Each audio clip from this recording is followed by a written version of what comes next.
ওকে, দেখেন আমাকে শোনা যাচ্ছে আশা করি। আমরা 23টা শেষ করলাম, আমরা 25-এ চলে যাব। উদাহরণ 25।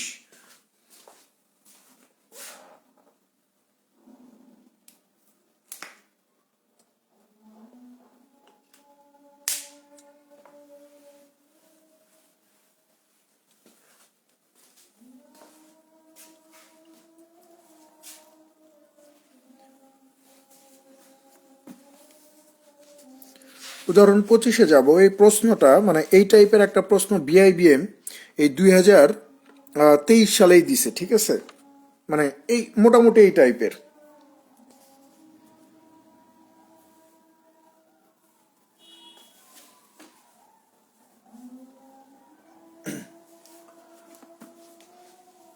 দেখেন 25-এ বলা হচ্ছে যে mister Jones gave 40% of the money he had to his wife.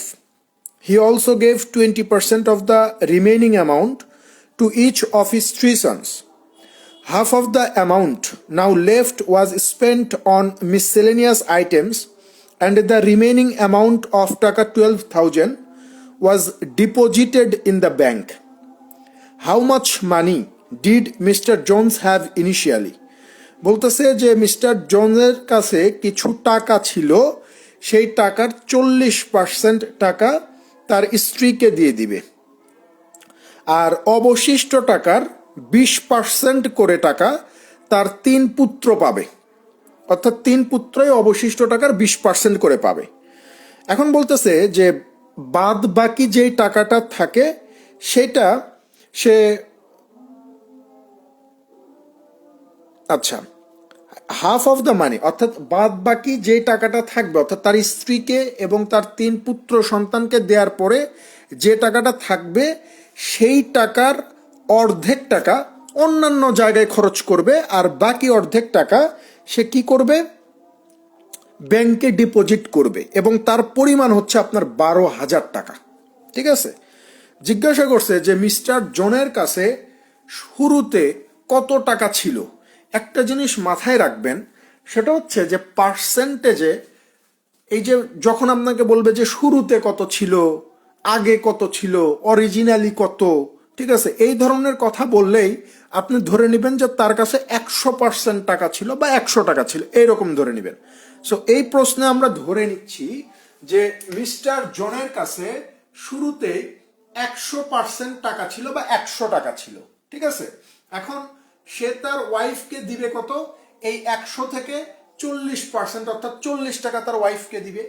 আর তার 3 পুত্র আছে, 3 পুত্র সন্তান আছে, এই 3 পুত্র সন্তানের প্রত্যেকেই অবশিষ্ট টাকার 20% করে পাবে।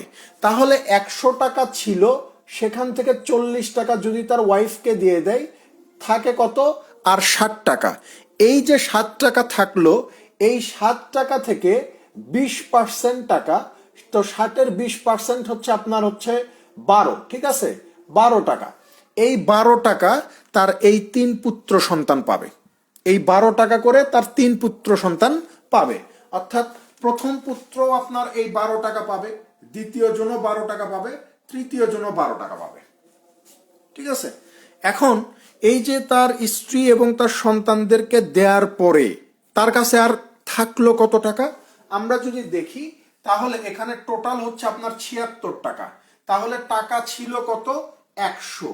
100 টাকার ভিতরে 76 টাকা খরচ হয়েছে, বাকি আছে কত টাকা এখনো, আর 24 টাকা বাকি আছে। তো বলতেছে যে এই যে 24 টাকা এখনো তার কাছে অবশিষ্ট আছে, এই অবশিষ্ট টাকার অর্ধেক, তো 24-এর অর্ধেক কত, 12 টাকা। এই 12 টাকা সে অন্যান্য খাতে খরচ করবে, আর বাদ বাকি যেই 12 টাকা থাকবে, এই 12 টাকা সে ব্যাংকে ডিপোজিট করবে। ঠিক আছে? টোটাল ছিল 100 টাকা তার ওয়াইফ এবং তার সন্তানদেরকে দেওয়ার পরে তার কাছে ছিল 24 টাকা। এই 24 টাকার অর্ধেক অর্থাৎ 12 টাকা সে অন্যান্য জায়গায় খরচ করবে, আর 12 টাকা সে ব্যাংকে ডিপোজিট করবে। তো আমাদের এখানে ব্যাংকে ডিপোজিটের পরিমাণ যেটা হচ্ছে 12 টাকা, প্রশ্নে বলতেছে যে ব্যাংকে ডিপোজিট করছে কত টাকা, 12,000 টাকা। তাহলে এক পার্ট কত হবে, আপনি বলবেন যে ভাই এক পার্ট হবে 1,000 টাকা। জিজ্ঞাসা করছে যে শুরুতে কত ছিল, তো শুরুতে ছিল আমার 100 টাকা। তাহলে এই 100 সমান সমান কত? এই যে জাস্ট 1,000-এর পরে 2টা শূন্য বসায় দেন, অর্থাৎ 1,00,000 টাকা তার কাছে শুরুতে ছিল। ঠিক আছে, এটাই উত্তর।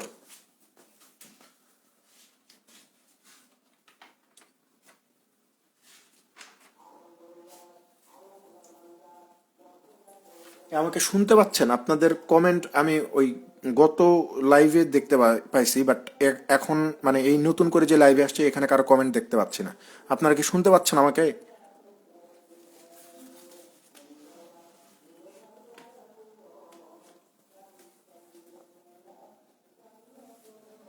জি, এক্স ধরে করলেও করতে পারবেন। এক্স ধরে যদি করতে চান এক্স ধরেও করতে পারবেন, ঠিক আছে।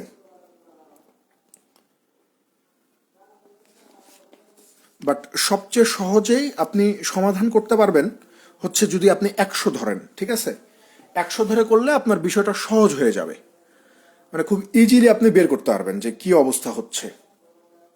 মূল কথা এই যে পার্সেন্টেজ, পার্সেন্টেজ মানে কি? শতকরা না?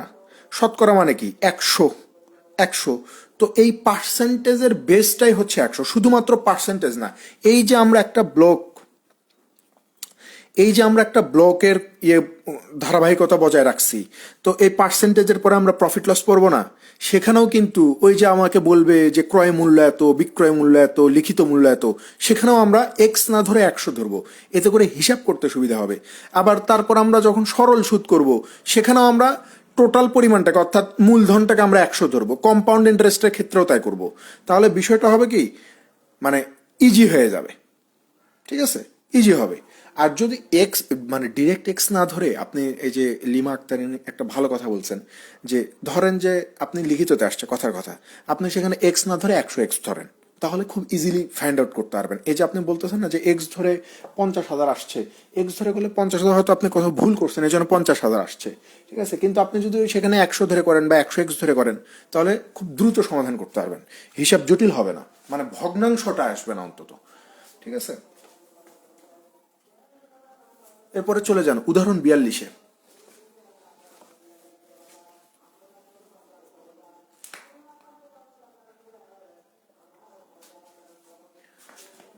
দেখেন, এটা হচ্ছে আমাদের একটা মিসকনসেপশন যে আমরা যদি কোনো অঙ্ক এক্স ধরে না করি তাহলে ওইটা বোধহয় লিখিততে নাম্বার দিবে না। এটা মানে টোটালি ভুল একটা ধারণা।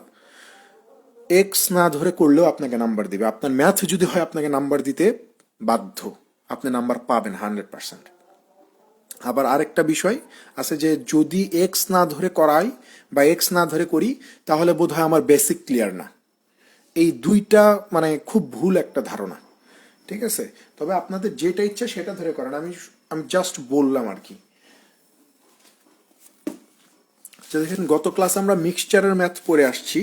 এখানে 42 নাম্বারে এই ম্যাথটা আছে, উদাহরণ 42। এটা শুধু 42 না, এটা হচ্ছে উদাহরণের 42 নাম্বার। উদাহরণের 42, শুধু 42 না। উদাহরণের 42-এ বলা হচ্ছে যে how many kg of pure salt must be added to 30 kg of 2% solution of salt and water to increase it to a 10% solution. বলতেছে যে কত কেজি লবণ আপনি মিক্স করবেন, ঠিক আছে। কত কেজি লবণ আপনি একটা লবণ আর পানির মিশ্রণে, 30 কেজির লবণ এবং পানির মিশ্রণে আপনি কত কেজি লবণ মিক্স করবেন যাতে করে ওই মিশ্রণে লবণের পরিমাণ 2% থেকে 10% হয়ে যায়।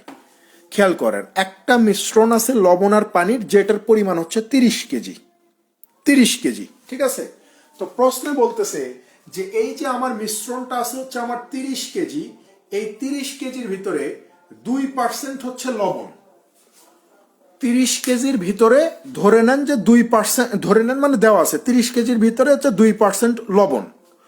আর এই পাশে আপনাকে বলতেছে যে মিশ্রণটা হচ্ছে পানি আর হচ্ছে লবণের, কিন্তু আপনাকে মিক্স করতে বলতেছে কি, শুধুমাত্র লবণ মিক্স করতে বলতেছে। যে 30 কেজির মিশ্রণে আপনি কত কেজি লবণ মিক্স করবেন যাতে করে ওভারঅল লবণের পরিমাণ 2% থেকে বেড়ে গড়ে 10% হয়ে যায়। তাহলে আমি মিক্সচারে এই জিনিসটা শিখাইছি না যে এই পাশে আপনার শুধুমাত্র একটা জিনিস আপনি মিক্স করতে বলতেছে বা একটা জিনিস আপনি মিশাইতে পারবেন, সেটা কি? লবণ। যেহেতু পার্সেন্টেজ দেওয়া আছে, তার মানে এই পাশে আপনি শুধু লবণই মিশাবেন, অন্য কিছু মিশাতে পারবেন না। আর যেহেতু আপনি শুধু লবণই মিশাবেন, তার মানে এইটাকে আপনি 100% ধরতে পারেন, যেখানে আমি শুধুমাত্র লবণ 100% মিশাবো, অন্য কোনো কিছু মিশাবো না, এখানে আমি পানি মিক্স করব না। ঠিক আছে? এখন যদি আপনি অ্যালিগেশন করেন, তাহলে এখান থেকে আপনি উত্তরটা পেয়ে যাবেন। 10 থেকে 2 বাদ দিলে এখানে পাওয়া যাবে 8, 100 থেকে 10 বাদ দিলে এখানে পাওয়া যাবে কত? 90।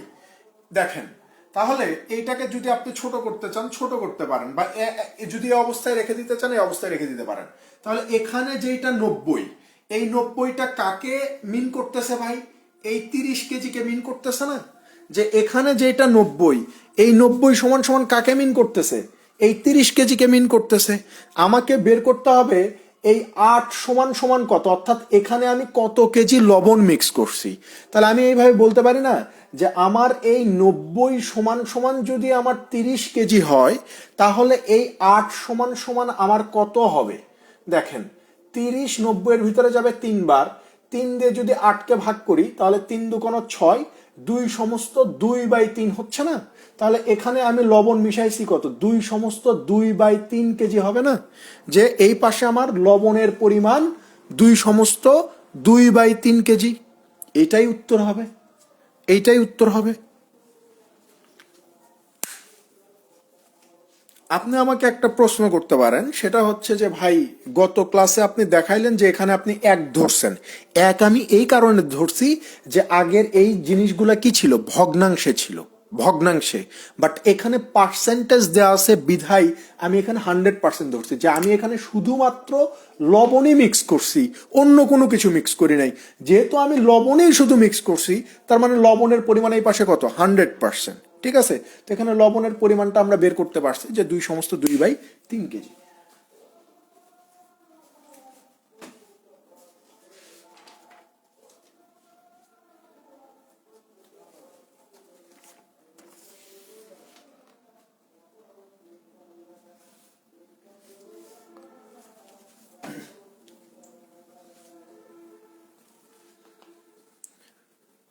এরপরে চলে যান, আমরা মেইন অঙ্কে ঢুকবো। 44 নম্বরে চলে যাবেন, ম্যাথ নাম্বার 44।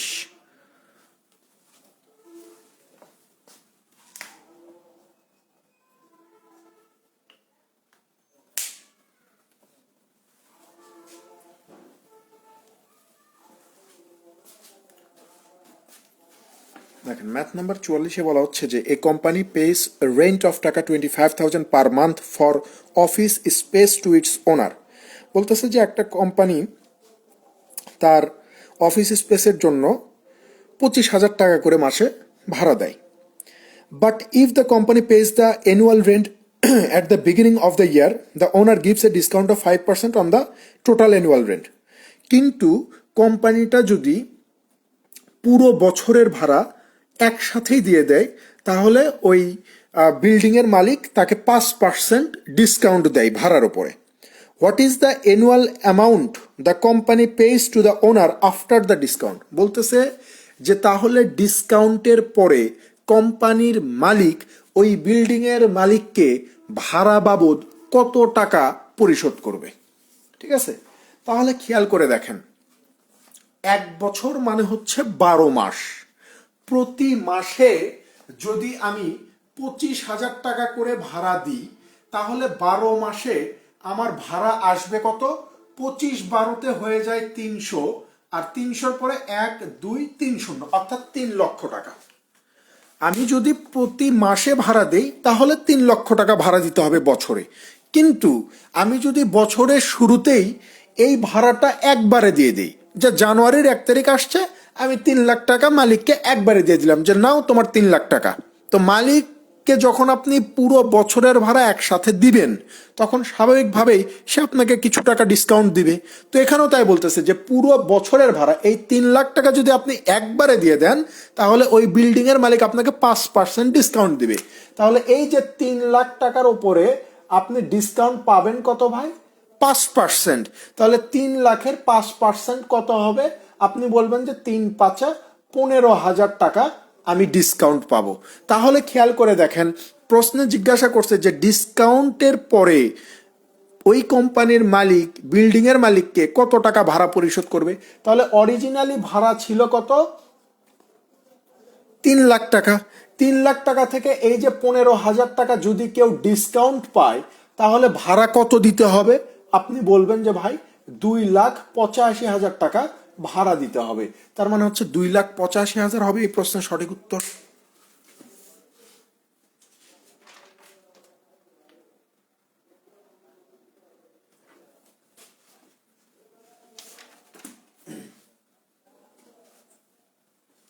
একান্ন নম্বরে যান, 51।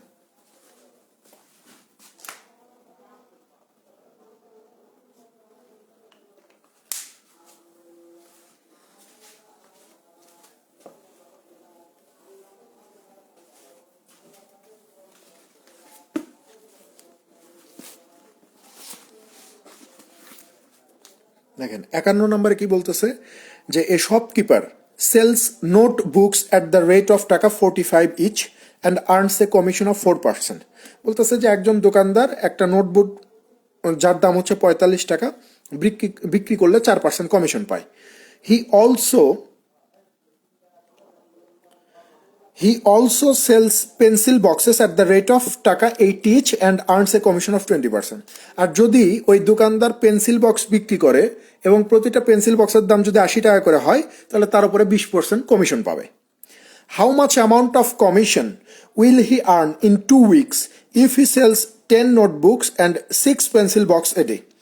বলতেছে যে তাহলে 2 সপ্তাহে ওই দোকানদারের কমিশনের পরিমাণ কত টাকা হবে যদি সে প্রতিদিন 10টা নোটবুক আর 6টা পেন্সিল বক্স বিক্রি করে। তাহলে খেয়াল করেন, একটা নোটবুকের দাম হচ্ছে 45 টাকা, সে দিনে বিক্রি করবে 10টা নোটবুক, তাহলে টোটাল বিক্রির পরিমাণ কত? 450 টাকা। এরপরে বলতেছে যে একটা পেন্সিল বক্সের দাম হচ্ছে 80 টাকা, সে দিনে কতগুলো পেন্সিল বক্স বিক্রি করে? প্রশ্ন বলতেছে যে 6টা, তাহলে দিনে কত টাকার পেন্সিল বক্স বিক্রি করবে? আপনি বলবেন যে 480 টাকা।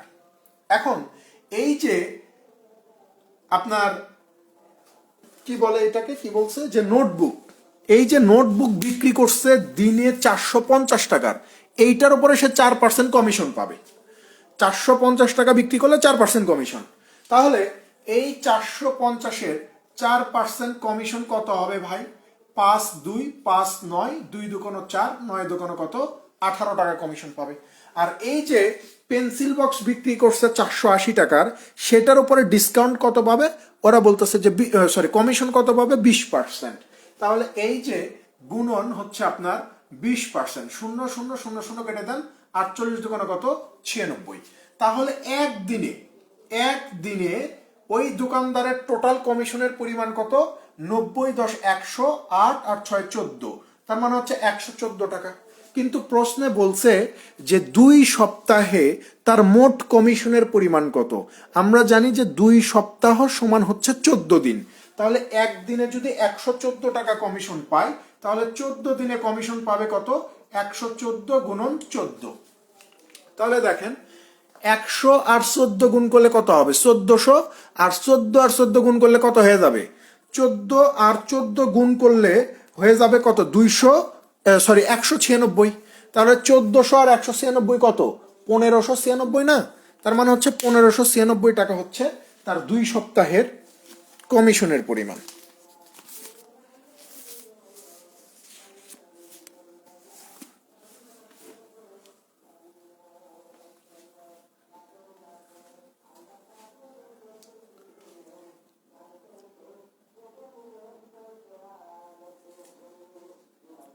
নম্বরে যান।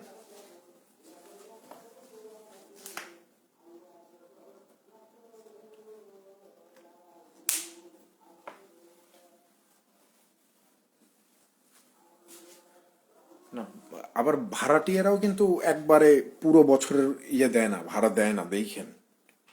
যদি ওই রকম সিস্টেম চালু থাকে, আমি জানি না যে কোথাও চালু আছে কিনা, যদি আপনি পুরো বছরের ভাড়া একসাথে দিয়ে দেন, তাহলে হয়তো কিছু টাকা অবশ্যই কমিশন মানে ডিসকাউন্ট দিবে আপনাকে, আমার যা মনে হয়। কিন্তু আপনি যে পুরো বছরের ভাড়া দিয়ে দিবেন, আপনার তো নিশ্চয়তা নাই যে আপনি এখানে পুরো বছরটা থাকবেন। আপনার অনেক কিছু সমস্যা হইতে পারে, কারণ ভাড়া বাসায় তো বিশেষ করে ঢাকা শহরেই তো বেশি ভাড়া চলে, ঢাকা শহর, চিটাগাং শহর। এখন কথা হচ্ছে যে বাসা ভাড়া নেওয়ার পরে অনেক কিছুই করা যায় না, ঠিক আছে? 10টার পরে ঢোকা যাবে না, এই করা যাবে না, সেই করা যাবে না, নানা রকম কিচ্ছা কাহিনী থাকে। সো এই জন্য কেউ ওই রকম দিতে চায় না।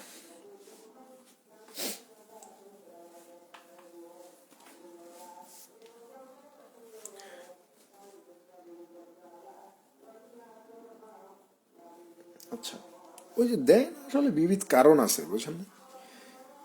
আপনি যে থাকবেন বাসায়, ধরেন যে আপনি যে চলে যাবেন না, এর কোনো কারণে ধরেন যে আপনি 1 বছরের ভাড়া দিলেন জানুয়ারিতে, জুন মাসে হয়তো আপনার পোস্টিং ধরেন খুলনা থেকে হয়ে গেল রাজশাহীতে, কথার কথা বলতেছি, রাজশাহীতে হইল। তাইলে ওই যে 6 মাসও আবার ভাড়াটিয়া পাবে কই, নানা রকম ঝক্কি ঝামেলা, আবার তার ভাড়াটিয়া খুঁজতে হবে। এই জন্যই দেয় না, বা এই জন্য অনেকেই আগেও পেমেন্ট করে না, ঠিক আছে? যাক, দেখেন 70 নম্বরে দেখেন, 70-এ বলা হচ্ছে যে 40% অফ 4.5 প্লাস কোয়েশ্চেন মার্ক। এইটা ধরে নেন যে কোয়েশ্চেন মার্কের জায়গায় ধরে নেন যে এক্স দেওয়া আছে, যে X% of 2/3 equal to 20% of 10। মানে এখানে ওই কোয়েশ্চেন মার্কের জায়গায় কত বসবে এটা আমাকে বের করা লাগবে, ঠিক আছে? কোয়েশ্চেন মার্কের জায়গায় কত বসবে এটা আমাকে বের করা লাগবে। তো একটু খেয়াল করেন, এখানে এই যে 40%, 40%-এর ফ্র্যাকশনাল ভ্যালু হচ্ছে 2/5। এখন কথা হচ্ছে যে 40%-এর ফ্র্যাকশনাল ভ্যালু আমি কেন ধরবো? আমি এই কারণে ধরতেছি যে আপনি যদি এখানে 40%ই রাখেন, তাহলে দ্বিতীয় লাইন আরেকবার করবেন যে 40 আর 100-কে ভাগ করে আপনি 2/5-ই নামাবেন। তো এই জন্য বলছিলাম যে পার্সেন্টেজ ভ্যালুগুলো থেকে ফ্র্যাকশনাল ভ্যালুগুলো একটু মাথায় রাখবেন, তাহলে আপনার হিসাব করতে সুবিধা হবে। অর্থাৎ যখনই আমি এখানে 40% দেখছি, তখনই আমার মাথায় চলে আসছে এটা হচ্ছে 2/5। অফ মানে হচ্ছে গুণন, তারপরে আছে হচ্ছে আপনার 4.5। আমরা এখান থেকে দশমিকটা তুলে দিব, তার জন্য নিচে কি করব, 10 লিখে দিব, ঠিক আছে? যোগ, কোয়েশ্চেন মার্ককে আমরা এক্স ধরে নিচ্ছি, X% বলা আছে, তাহলে এই যে X%, অফ মানে হচ্ছে গুণন, কত, এই যে 2/3 সমান সমান কত, এই যে দেখেন লেখা আছে যে 20%। 20%, এই 20%-এর ফ্র্যাকশনাল ভ্যালু হচ্ছে 1/5, ঠিক আছে? 20%-এর ফ্র্যাকশনাল ভ্যালু কত, 1/5। তার মানে হচ্ছে এই যে 1/5 অফ মানে হচ্ছে গুণন এই যে 10, ঠিক আছে? এখন আপনি ক্যালকুলেশন করেন, 45 দুগুণ 90, এখানে কত, 5×10 50, প্লাস 2x ডিভাইডেড কত, 300, এখানে 5 দুগুণ কত হয়ে যাবে, 10 হয়ে যাবে। তাহলে 50 আর 300 লসাগু কত ভাই? আপনি বলবেন যে 300 হবে 6 বার, 6 নং 54 মানে হচ্ছে 540, আর এখানে হচ্ছে 2x ইজ ইকুয়াল টু 200। তাহলে দেখেন 2x সমান সমান কত হবে, সরি 2, 300 আর 2 গুণ করলে কত হবে, 600 হবে। 600 থেকে এই 540-কে বিয়োগ করে দিবেন, তাহলে 600 থেকে 540 বিয়োগ করলে কত হয়, 60 হয় না? তাহলে এখানে আমরা লিখে দিলাম 60। তাহলে আমার বের করা লাগবে যে এক্স এর ভ্যালু কত, তাহলে এক্স এর ভ্যালু এখান থেকে বের হয়ে যাবে 30। অর্থাৎ এখানে যে X% ছিল বা কোয়েশ্চেন মার্ক পার্সেন্ট ছিল, এই কোয়েশ্চেন মার্কের ভ্যালুই হচ্ছে আমার 30, ঠিক আছে?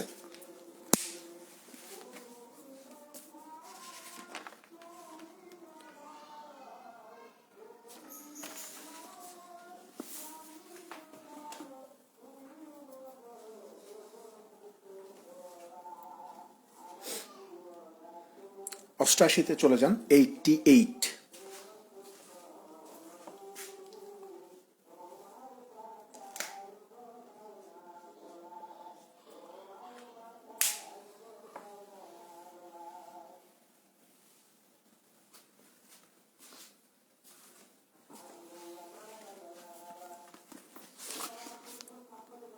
দেখেন 88-এ কি বলা হচ্ছে যে David and his wife each receives an 8% annual rise.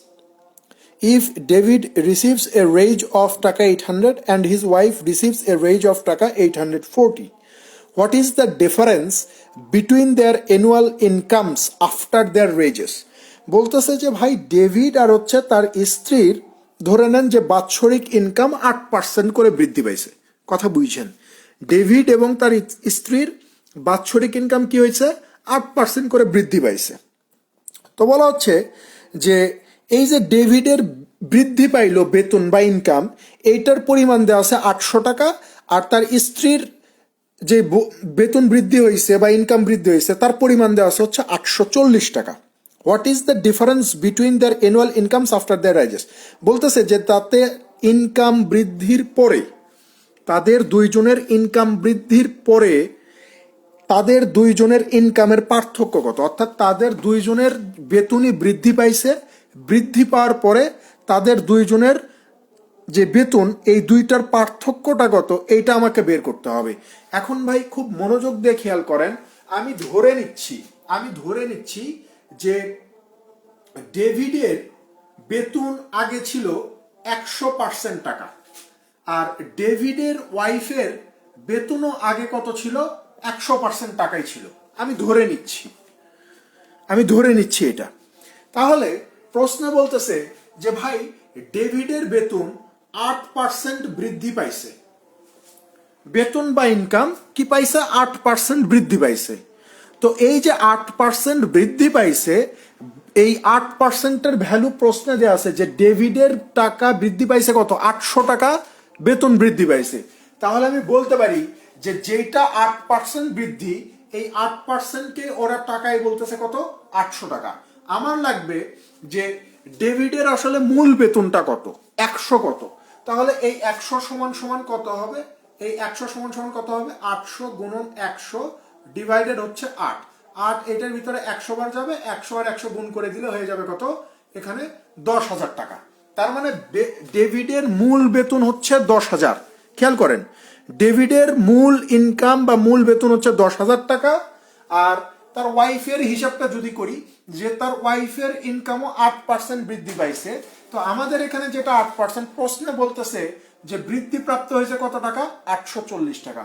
আমার দরকার মূল বেতন কত, তাহলে এই 100% কত হবে? এই যে 840 গুণন 100 ডিভাইডেড হচ্ছে 8, 4 এখানে 25 বার, 4 এখানে 2 বার, 2 এখানে হচ্ছে 420 বার। তাহলে 42 আর 25-এ কত হয়? 42-এর সাথে 25 গুণ করলে হয়ে যাবে হচ্ছে 1050, তাই না? 1050 আর এই যে একটা শূন্য, অর্থাৎ 10,500 টাকা। তার মানে বেতন বৃদ্ধির পূর্বে ডেভিডের মূল বেতন ছিল 10,000 টাকা, আর ডেভিডের স্ত্রীর মূল বেতন ছিল 10,500 টাকা। আমাদেরকে বলছে যে বেতন বৃদ্ধির পরে বা ইনকাম বৃদ্ধির পরে এই দুইজনের ইনকামের পার্থক্য কত। তো ডেভিডের চেয়ে ডেভিডের স্ত্রীর বেতন বেশি, তাহলে এই যে 10,500 পূর্বের বেতন আর 840 টাকা হচ্ছে বৃদ্ধিপ্রাপ্ত বেতন, এইটা। আর এই যে ডেভিডের পূর্বের বেতন হচ্ছে আপনার 10,000 টাকা, আর এই যে 800 টাকা বৃদ্ধি পাইছে, এই দুইটার পার্থক্য কত, এইটা আর এইটার পার্থক্য কত, এইটা আমাদেরকে বের করতে হবে। ঠিক আছে? তাহলে এখানে কত হচ্ছে? 10,500 আর 500 11,340, 11,340 বিয়োগ এখানে কত? 10,800। তাহলে 10,800 এখানে 200 আর হচ্ছে 340, তার মানে হচ্ছে 540 টাকা হচ্ছে তাদের দুইজনের বেতনের পার্থক্য। ঠিক আছে?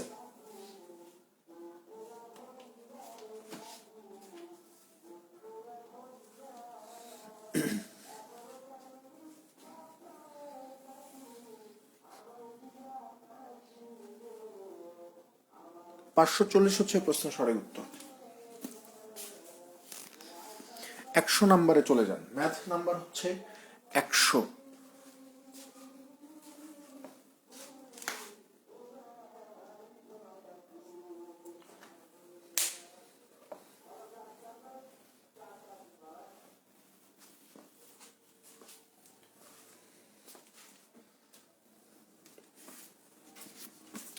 দেখেন এখানে 100তে বলা হচ্ছে যে if a bucket is 80% full, একটা বালতির 80% পূর্ণ আছে, then it contains 2 litres more water then when it is 66 whole 2/3% ফুল।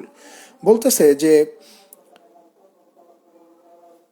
যদি একটা ধরেন যে একটা বালতির 80% পূর্ণ করা আছে, then it contains 2 litres more water then when it is আচ্ছা আচ্ছা আচ্ছা what is the capacity of the bucket. এখানে বিষয়টা হচ্ছে এমন, যদি আমি একটু সাজায় বলি যে ধরে নেন যে একটা বালতি আছে যার 66 সমস্ত 2/3% পূর্ণ করা আছে। একটা বালতি আছে তার 66 সমস্ত 2/3% পূর্ণ আছে। আপনি যদি এইটার সাথে আরো 2 লিটার পানি যোগ করে দেন, অ্যাড করে দেন, তাহলে বালতিটা কত পূর্ণ হবে? 80% পূর্ণ হয়ে যাবে। কথা বোঝা গেছে কি? একটা বালতির 66 সমস্ত 2/3% পূর্ণ করা আছে। আপনি যদি তখন 2 লিটার পানি ওই বালতিতে অ্যাড করে দেন, তাহলে বালতিটার কি হবে? 80% পূর্ণ হয়ে যাবে। আমাকে জিজ্ঞাসা করা হয়েছে যে what is the capacity of the bucket, তাহলে ওই বালতির ধারণ ক্ষমতাটা কত এইটা বের করো। ওই বালতির ধারণ ক্ষমতা কত? দেখেন এই প্রশ্নগুলো খুব সহজেই সমাধান করা যায় এলসিএম মেথডে। আমি জাস্ট দেখায় দিই। সেটা হচ্ছে এই যে 66 সমস্ত 2/3%, এইটার ফ্র্যাকশনাল ভ্যালু হচ্ছে 2/3, ঠিক আছে? আর এই যে 80%, এই 80%-এর ফ্র্যাকশনাল ভ্যালু হচ্ছে আপনার 4/5, ঠিক আছে? 4/5। এখন এই যে বলতেছে যে বালতির ধারণ ক্ষমতা কত, তাহলে আমি ধরে নিচ্ছি যে বালতির ক্যাপাসিটিটা কত হবে? ক্যাপাসিটি কত হবে? এই যে আমার দুইটা ফ্র্যাকশন আসছে 2/3 আর 4/5, এইটার ডিনোমিনেটর আর এইটার ডিনোমিনেটর, অর্থাৎ 3 আর 5-এর লসাগু হচ্ছে 15। এই 15কেই আমি ওই বালতির ক্যাপাসিটি মানতেছি। 15কেই কি করতেছি? ওই বালতির ধরে নেন ক্যাপাসিটি আমি মানতেছি। এখন প্রশ্নে তো আমাকে বলতেছে যে আমার বালতির ধারণ ক্ষমতা যেহেতু 15, তাহলে এই 15-র ভিতরে এই যে 66 সমস্ত 2/3% পূর্ণ করা আছে, অর্থাৎ এই যে 66 সমস্ত 2/3 মানে হচ্ছে এই যে 2/3 অংশ পূর্ণ করা আছে। তাহলে 15-র 2/3 অংশ কত? আপনি বলবেন যে ভাই 10 লিটার পূর্ণ করা আছে।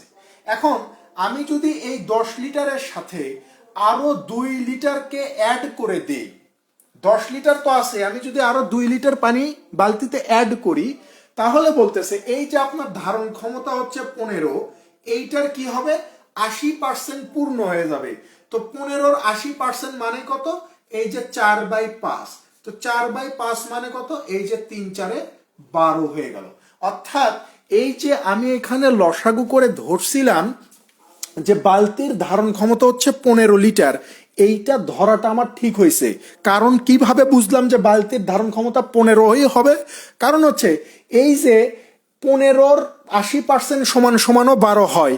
আবার প্রশ্নে বলতেছে যে 10-এর সাথে, মানে এখানে 66 সমস্ত 2/3%-এর সাথে যদি আমি 2 লিটার পূর্ণ করি, তাহলে 80% পূর্ণ হবে।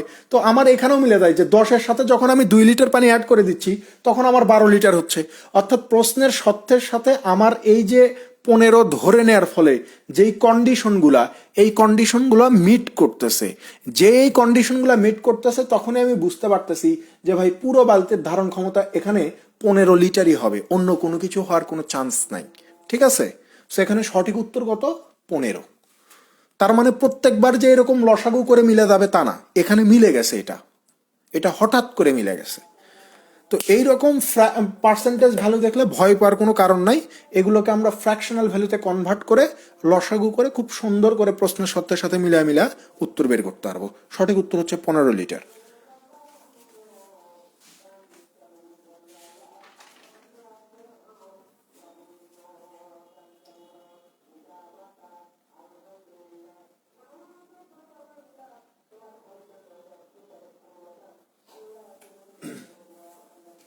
একশো 2 নম্বরে চলে যান।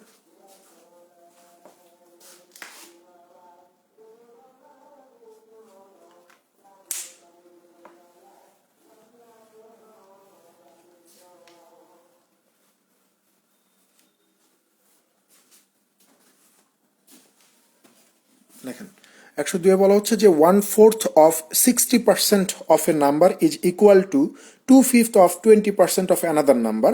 What is the respective ratio of the first number to the second number? বলতেছে যে একটা সংখ্যার 1/4 60% সমান সমান হবে অন্য একটা সংখ্যার 2/5 20%-এর সমান। What is the respective ratio of first number to the second number? তাহলে প্রথম সংখ্যার দ্বিতীয় সংখ্যার অনুপাতটা কত এটা আমাদেরকে বের করতে হবে। তো এই যে এখানে বলছে যে প্রথম সংখ্যা, তাহলে আমি ধরলাম যে এই যে প্রথম সংখ্যা হচ্ছে আমার এফ, এই সংখ্যার 1/4, এই যে প্রথম সংখ্যা তার হচ্ছে 1/4, তার আবার কত বলতেছে যে 60%। এই যে দেখেন 60%, এই 60%-এর ফ্র্যাকশনাল ভ্যালু হচ্ছে 3/5। তার মানে এই যে একটা সংখ্যা, প্রথম সংখ্যা যার 1/4 তার আবার 60% মানে কত, এই যে 3/5। এইটা সমান সমান কত হবে বলতেছে যে দ্বিতীয় আর একটা সংখ্যার। তাহলে দ্বিতীয় সংখ্যাটাকে আমি এস ধরতেছি, যে দ্বিতীয় সংখ্যাটা হচ্ছে আমার এস। এই দ্বিতীয় সংখ্যার 2/5, এই যে আমার 2/5 তার আবার কত পার্সেন্ট বলতেছে যে 20%। এই যে দেখেন 20%-এর ফ্র্যাকশনাল ভ্যালু হচ্ছে 1/5, মানে হচ্ছে 2/5-এর এই যে 1/5। এই দুইটা ভ্যালু কি হবে ভাই, সমান হবে। আমাকে এখান থেকে প্রথম সংখ্যার দ্বিতীয় সংখ্যার অনুপাত কত এটা বের করা লাগবে। তো এটা তো খুব ইজিলি আমরা বের করতে পারবো যে ওপরে কত, এই যে 3f, নিচে কত 4×5 = 20, এখানে কত উপরে 2s, এখানে কত 5×5 = 25, তাই না? তাহলে দেখেন 25 দিয়ে এই 3-কে গুণ করে দিলে কত হবে, 75f হয়ে যাবে। 20 দিয়ে এই 2-কে গুণ করে দিলে এই যে 40s হয়ে যাবে। তাহলে এখান থেকে আমরা এই যে প্রথম সংখ্যার দ্বিতীয় সংখ্যার অনুপাত কত বের করতে পারি না, যে 40:75, 5 দিয়ে ভাগ করে দিলে 8, 5 দিয়ে ভাগ করে দিলে এই যে 15। তার মানে হচ্ছে প্রথম সংখ্যা আর দ্বিতীয় সংখ্যার অনুপাত কত ভাই, 8:15 হবে।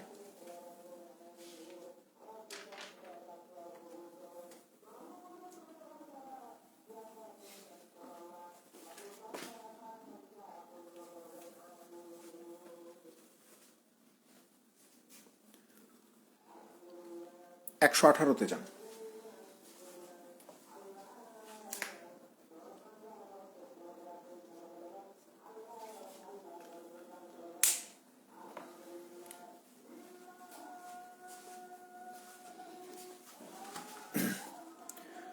দেখেন 118 নম্বরে বলা হচ্ছে, এটা ব্যাংকের পরীক্ষায় আসছিল বাংলাদেশে, যে if 25% of a number is subtracted from a second number, the second number reduces to its 5/6, what is the ratio of the first number to the second number? বলতেছে যে একটা সংখ্যার 25%-কে যদি দ্বিতীয় সংখ্যা থেকে বিয়োগ করা হয় তাহলে দ্বিতীয় সংখ্যাটা 5/6 কমে যায়। What is the ratio of the first number to the second number? তাহলে প্রথম সংখ্যা আর দ্বিতীয় সংখ্যার পার্থক্য কত? নর্মাল একটা জিনিস চিন্তা করেন, আপনি যখন কোনো একটা সংখ্যা থেকে কোনো কিছু বাদ দিবেন তখন সেই সংখ্যাটা কমে যাবে। যেমন আমি যদি আপনাকে উদাহরণস্বরূপ বলি যে ভাই আপনার কাছে 8 টাকা আছে, আমি যদি এখান থেকে 2 টাকা আপনার ছোট বোনকে দিয়ে দিতে বলি, তাহলে আপনার কাছে কি 8 টাকায় থাকবে? অবশ্যই না। আপনার কাছে টাকা কমে কত হয়ে যাবে, 6 টাকা হয়ে যাবে না? 8 টাকা ছিল, 2 টাকা আপনি আপনার ছোট বোনকে দিলেন, তাহলে কত হয়ে গেল, 6 টাকা হয়ে গেল। তার মানে কি, আপনি যে কোনো সংখ্যা থেকে যখন কোনো কিছুকে বাদ দিবেন, বিয়োগ করে দিবেন, তখন সংখ্যাটা আর আগের অবস্থায় থাকবে না, সংখ্যাটা কমে যাবে। সো এখানেও সেম কথা বলা হচ্ছে যে প্রথম একটা সংখ্যা আছে, সংখ্যাটা কত আমি জানি না, সো আমি ধরে নিচ্ছি যে ভাই আমার প্রথম সংখ্যাটা হচ্ছে 100। প্রথম সংখ্যাটা কত ধরে নিলাম, 100 ধরে নিলাম। তো বলতেছে এই প্রথম সংখ্যা অর্থাৎ এই 100-র যে 25%, তো 100-র 25% কতই হবে, 25ই হবে। এই 100-র 25% কত, 25। এই প্রথম সংখ্যা অর্থাৎ 100-র 25% অর্থাৎ 25-কে যখন আমি দ্বিতীয় সংখ্যা থেকে বিয়োগ করব, আই রিপিট, প্রথম সংখ্যাটা থেকে যখন আমি কি করতেছি যে প্রথম সংখ্যাকে 100 ধরে এই 100-র 25% অর্থাৎ এই 25-কে যখন আমি দ্বিতীয় একটা সংখ্যা থেকে বিয়োগ করে দিচ্ছি, তখন দ্বিতীয় সংখ্যাটা কমে 5/6 অংশ হয়ে যাচ্ছে। তো 5/6 দ্বারা কি বুঝাচ্ছে, এখানে 5/6 দ্বারা কি বোঝাচ্ছে? আমরা ফ্র্যাকশনটা তো খুব ভালো বুঝি এখন, যে সংখ্যাটা ছিল আগে 6, সেইটা আমার কত হয়ে গেছে? 5 হয়ে গেছে। এটাকে আমরা কি বলি? যে 6 ভাগের ভিতরে 5 ভাগ। 6 ভাগের ভিতরে কয় ভাগ? 5 ভাগ। তার মানে সংখ্যাটা, দ্বিতীয় সংখ্যাটা প্রথমে 6 ছিল, এখন সেটা কত হয়ে গেছে? 5 হয়ে গেছে। তো আমি যদি আপনাকে বলি এখানে কমে গেল কত? আগে 6 ছিল, এখন 5 হয়েছে, এখানে কমে গেল কত? আপনি বলবেন যে ভাই এখানে 1 কমে গেল। আমি যদি আবার জিজ্ঞাসা করি 1 কেন কমলো ভাই? আপনি বলবেন যে ভাই কারণ হচ্ছে এই যে প্রথম সংখ্যার 25%কে আমি এই দ্বিতীয় সংখ্যা অর্থাৎ 6 থেকে বিয়োগ করছি, তাই আমার এখানে 1 কমে গেছে। তার মানে এখানে এই যে 1 আমার কমে গেছে, এই কমে যাওয়ার কারণ হচ্ছে কত? এই 25 না? 25। তাহলে আমি বলতে পারি যে এই 1 সমান সমান আমার কত হবে? 25 হবে। তাহলে 1 সমান সমান যদি 25 হয়, তাহলে দ্বিতীয় সংখ্যাটাকে আমি মানছি কত? 6। তাহলে এই 6 সমান সমান কত হবে? আপনি বলবেন যে 6 25-এ 150 হবে। তাহলে আমার কাছে চাইছে যে ভাই প্রথম সংখ্যা আর দ্বিতীয় সংখ্যার অনুপাত কত? তাহলে প্রথম সংখ্যা হচ্ছে আমার 100, দ্বিতীয় সংখ্যা হচ্ছে আমার 150। 50 দিয়ে ভাগ করে দিলে 2, 50 দিয়ে ভাগ করে দিলে 3। তার মানে প্রথম সংখ্যা আর দ্বিতীয় সংখ্যার অনুপাত কত হবে? 2:3 হবে।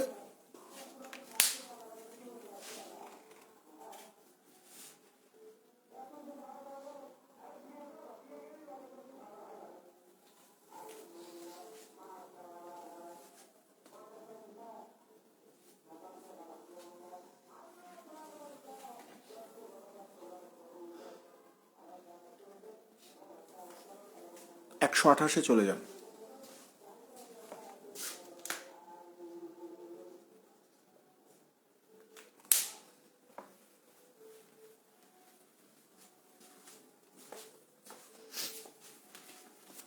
দেখেন 128-এ বলা হচ্ছে যে in a competitive examination in state A 6% candidates got selected from the total appeared candidates.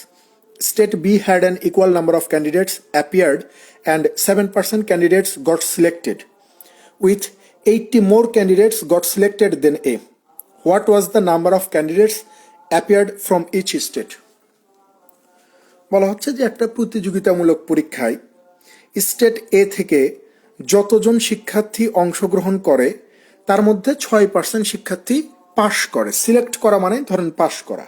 আবার স্টেট বি থেকে সমান সংখ্যক শিক্ষার্থী, সমান সংখ্যক মানে হচ্ছে স্টেট এ তে যতজন পরীক্ষা দিছে স্টেট বি তেও ঠিক সমান সংখ্যক শিক্ষার্থী পরীক্ষা দিছে। তো স্টেট বি থেকে 7% পরীক্ষার্থী পরীক্ষায় পাশ করছে। তো বলতেছে যে with 80 more candidates got selected then a. বলা হচ্ছে যে এ স্টেটের চেয়ে বি স্টেটে 80 জন শিক্ষার্থী বেশি পাশ করে।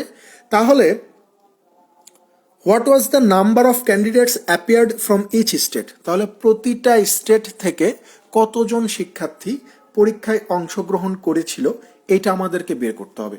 ভাই খুব সহজ হিসাব, যে এ স্টেট থেকে পরীক্ষায় পাশ করছে 6%, বি স্টেট থেকে পরীক্ষায় পাশ করছে কত? 7%। এবং এখানে এ স্টেটের পরীক্ষার্থীর সংখ্যা আর বি স্টেটের পরীক্ষার্থীর সংখ্যা সমান। যেহেতু সমান, আমরা ওইটা নিয়ে মাথা ঘামাবো না। আমাদেরকে বলতেছে যে বি স্টেটে এ স্টেটের চেয়ে 80 জন শিক্ষার্থী বেশি পাশ করছে। বি স্টেটে এ স্টেটের চেয়ে 80 জন শিক্ষার্থী বেশি পাশ করছে। তো আমরা এখানে দেখতে পাচ্ছি যে বি স্টেটে পাশ করছে কয়জন? 7%। তাহলে এই যে 7% বিয়োগ এই স্টেটে পাশ করছে কয়জন? 6%। এই যে 6%, এই দুইটার পার্থক্য কত? 80 হবে না? 80 হবে। তাহলে 7% থেকে 6% বাদ দিলে কত? 1%। তো 1% সমান সমান কত? 80। আমি শুরুতে একটা কথা বলছি যে পার্সেন্টেজের সব কিছু কত? 100। পার্সেন্টেজের ভিত্তিটাই হচ্ছে 100। তো এখানে তো জিজ্ঞাসা করছে যে তাহলে প্রতিটা স্টেট থেকে কতজন শিক্ষার্থী পরীক্ষা দিছে? তো আমরা তো জানি যে দুইটা স্টেট থেকে সমান সংখ্যক পরীক্ষার্থী অংশগ্রহণ করছে। তাহলে ধরে নিচ্ছি যে এ থেকেও 100 জন, বি থেকেও 100 জন। তাহলে এই 100-র ভ্যালু আমাকে ফাইন্ড আউট করা লাগবে। তাহলে 1%-এর মান যদি 80 হয়, তাহলে 100%-এর মান কত হবে? এই যে 80-র পরে 2 শূন্য, অর্থাৎ 8000 করে শিক্ষার্থী প্রতিটা স্টেট থেকে পরীক্ষায় অংশগ্রহণ করে।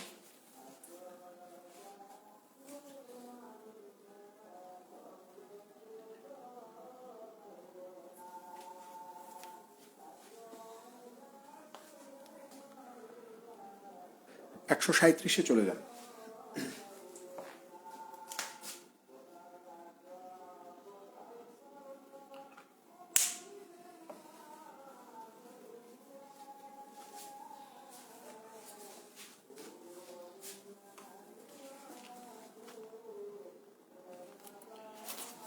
দেখেন 137-এ বলা হচ্ছে যে two tailors X and Y are paid a total of টাকা 550 per week by their employer. If X is paid 20% more than the sum paid to Y, how much is Y paid per week? বলতেছে যে x আর Y হচ্ছে দুইজন দর্জি, যারা ধরেন একটা গার্মেন্টসে কাজ করে। সো তাদেরকে সম্মিলিতভাবে 550 টাকা বেতন দেওয়া হয়, এবং এখানে বলা হচ্ছে যে এক্স দর্জি ওয়াই এর চেয়ে 20% বেশি টাকা বেতন পাবে।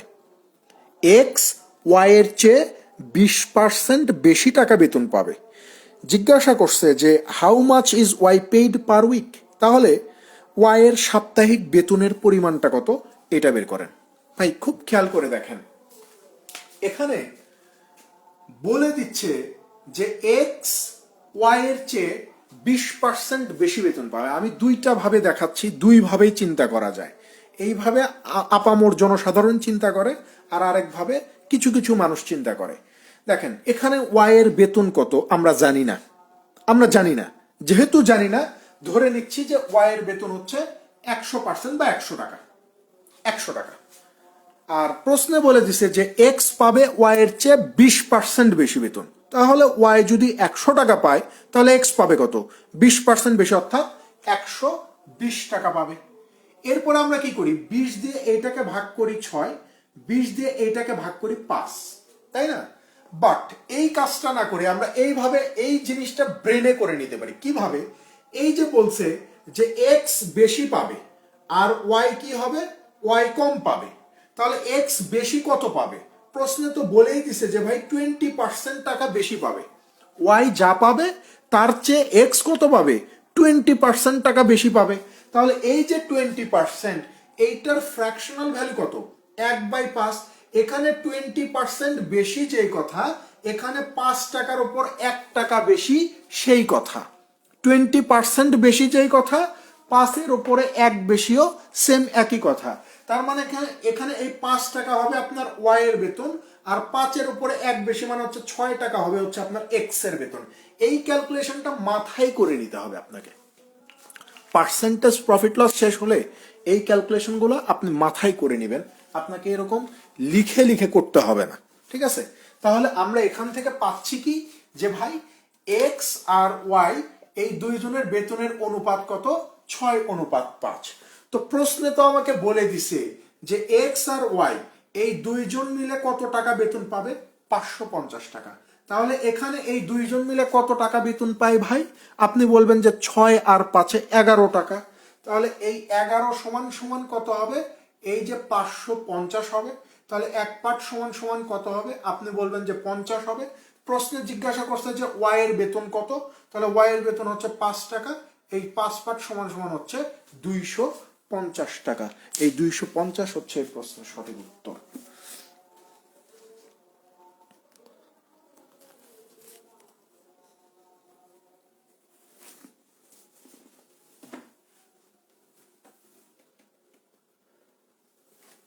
একশো 140-এ যান। তপু ভাই, আপনি এই ক্লাসগুলো করে কি করবেন বলেন?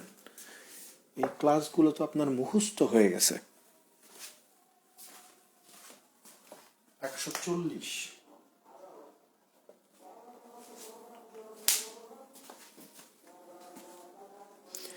দেখেন 140-এ কি বলা হচ্ছে, যে to meet a government requirement a bottler must test 5% of its spring water and 10% of its sparkling water for purity.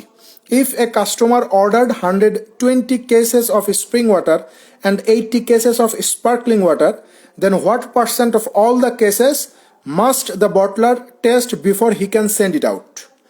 বলা হচ্ছে যে সরকারের বিভিন্ন নিয়ম নীতি থাকে না, এরকম সরকারের নিয়ম নীতি আছে যে যেখানে স্প্রিং ওয়াটারের 5% টেস্ট করা হয় আর হচ্ছে আপনার স্পার্কলিং ওয়াটারের 10% টেস্ট করা হয়। তো এখানে বলতেছে যে একজন কাস্টমার 120 ধরেন যে 120টা স্প্রিং ওয়াটারের বোতল অর্ডার করছে আর স্পার্কলিং ওয়াটারের 80টা বোতল অর্ডার করছে। তো এখান থেকে what percent of all the cases must the butler test before he can send it out. তাহলে এই যে 200টা বোতল বা 200 বোতল পানি যে অর্ডার করলো, এই 200 বোতল পানির ভিতরে এই কোম্পানিটা কত পার্সেন্ট পানির বোতল এইরকম পিওরিটি টেস্ট করবে, কত পার্সেন্ট পানির বোতল এরকম টেস্ট করবে, এটা আমাদেরকে বের করতে হবে। আপনি দেখেন সবগুলো পানির বোতল ওরা টেস্ট করবে না। প্রথম কথা হচ্ছে এটা করা সম্ভব না। হয়তো 100টা বোতল প্রডিউস করছে বা 100 বোতল পানি প্রডিউস করছে, সেখান থেকে সর্বোচ্চ 5টা বা 10টা টেস্ট করায়। ঠিক আছে, প্রশ্নের সাপেক্ষে বলতেছি, সর্বোচ্চ 5টা বা 10টা। তো এইরকম করে একজন মানুষ 200 বোতল পানির অর্ডার করছে। তো এই 200 বোতল পানি মানে এই অর্ডারটা করার জন্য বলতেছে যে কত পার্সেন্ট পানির বোতল সে টেস্ট করবে, এটা একটু আমাদেরকে বের করে দেখান। তো খেয়াল করে দেখেন, এখানে এই যে বলতেছে যে স্প্রিং ওয়াটার, এইটার সংখ্যা কত বলা হচ্ছে যে 120 বোতল স্প্রিং ওয়াটার। এইটার কত পার্সেন্ট টেস্ট করবে বলতেছে যে 5%। তাহলে 120-এর 5% কত হবে ভাই? আপনি বলবেন যে 120-এর 5% হচ্ছে 6টা, অর্থাৎ 120 বোতল পানি অর্ডার করছে, 6টা বোতল টেস্ট করছে। আবার এই স্পার্কলিং এর কয়টা বলতেছে যে 80 বোতল অর্ডার করছে, টেস্ট করবে কয়টা? এই যে 10% টেস্ট করবে। তো 80 10% কত? এই 8টা। তাহলে দেখেন টোটাল অর্ডার করছে 120 আর 80, 200 বোতল পানি। টোটাল অর্ডার করছে কত? 200 বোতল পানি। 200 বোতল পানির ভিতরে টেস্ট করছে কত? 8 আর 6 14 বোতল পানি। তাহলে এখানে শতকরা কত পার্সেন্ট বোতল টেস্ট করছে এটা জিজ্ঞাসা করছে। 100 200-র ভিতরে 2 বার, 2 14-র ভিতরে হচ্ছে 7 বার। তার মানে হচ্ছে 7% বোতল, মানে 7% পানির বোতল তারা টেস্ট করবে। ঠিক আছে, এটাই উত্তর। আপনি সহজ করেন, ওখানে কেস বলছে তো আপনি সহজ করে জাস্ট বোতল ধরবেন, আর কিছুই না। প্রশ্নের মেইন থিম ঠিকই থাকবে, বাট আমরা সেটাকে সহজ করে নিব এইভাবে। ঠিক আছে,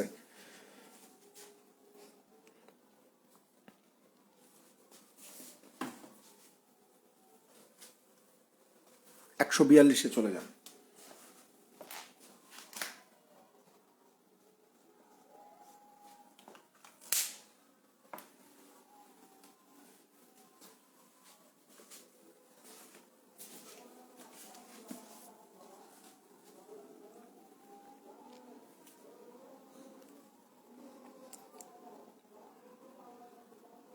দেখেন 142-এ বলা হচ্ছে যে এ monthly return railway ticket cost 25% more than a single ticket. A week's extension can be had for the former by paying 5% of the monthly ticket's cost. If the money paid for the monthly ticket with extension is টাকা 84, the price of the single ticket is. ধরেন এখানে বলা হচ্ছে যে একটা মাসিক railway return টিকিটের মূল্য হচ্ছে একটা সিঙ্গেল টিকিটের চেয়ে 25% বেশি। কথা বুঝেন, বলতেছে যে একটা মাসিক রিটার্ন টিকিটের মূল্য একটা সিঙ্গেল টিকিটের চেয়ে 25% বেশি। তাহলে এই যে বলতেছে যে 25% বেশি, 25% বেশিও যে কথা, এই যে 1/4 বা 4-এর ওপরে 1 বেশিও কি সেম একই কথা। তার মানে আমি এখানে ধরেই নিচ্ছি যে এখানে সিঙ্গেল টিকিটের দাম যদি 4 টাকা হয়, তাহলে ওই মান্থলি রিটার্ন টিকিটের দাম কত হবে? 4-এর ওপরে 1 বেশি, অর্থাৎ 5 টাকা হবে। 4-এর ওপরে 1 বেশি অর্থাৎ 5 টাকা হবে। এখন বলতেছে যে কোথায় গেল? A week's extension can be had for the former by paying 5% of the monthly ticket's cost. বলা হচ্ছে যে আপনি যদি এই টিকিটের সময়সীমাকে বৃদ্ধি করে নেন, এখানে জাস্ট ভাবার তো করতেছি, ঠিক আছে, ওয়ার্ড বাই ওয়ার্ড না, যে আপনি যদি এই টিকিটের সময়সীমাকে 1 সপ্তাহ বৃদ্ধি করেন, ঠিক আছে, তাহলে এই মান্থলি টিকিটের দামটা কত হবে? 5% বেশি হয়ে যাবে। ঠিক আছে, আপনি ধরেন যে 1 সপ্তাহের জন্য টিকিট কিনা আছে, আপনি বললেন যে এটাকে বাড়ায় আরো 1 সপ্তাহ আমাকে বর্ধিত করে দেন, তখন টিকিটের দাম তো সেম থাকবে না, টিকিটের দাম বাড়বে।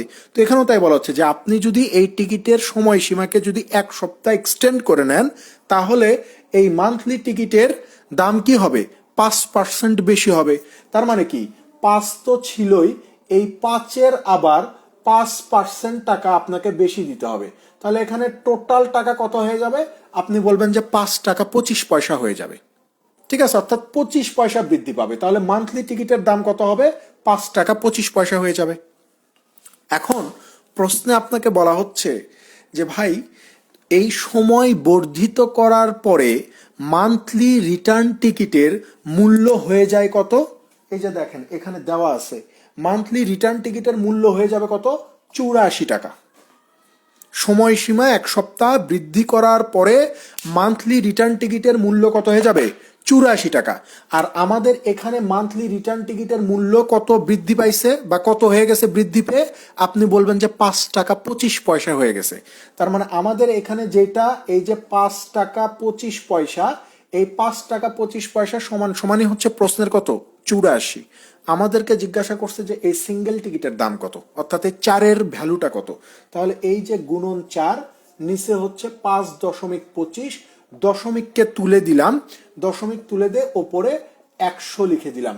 25 এটার ভিতরে 4 বার যাবে, 25 দুগুণ 50, 21 বার যাবে, 21 84-র ভিতরে 4 বার যাবে, 4 4 16, 16 4 কত হয়ে যাবে, এই যে 64 টাকা।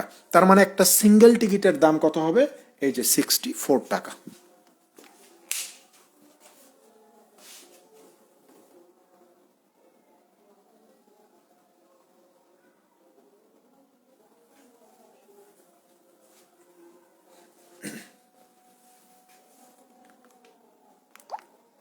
একশো 45-এ চলে যান।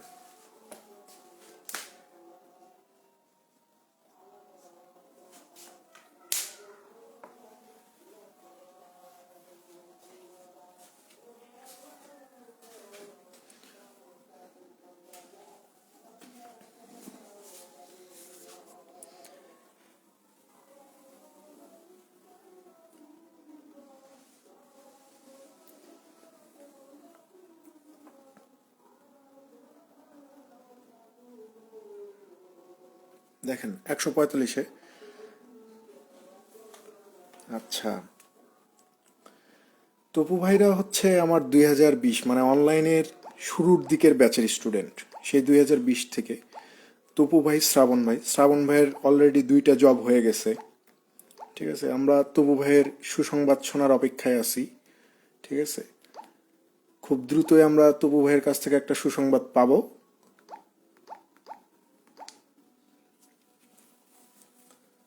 দেখেন 145, দেখেন 145-এ বলা হচ্ছে যে the owner of A boutique decides to calculate the percentage of customers who purchase hats.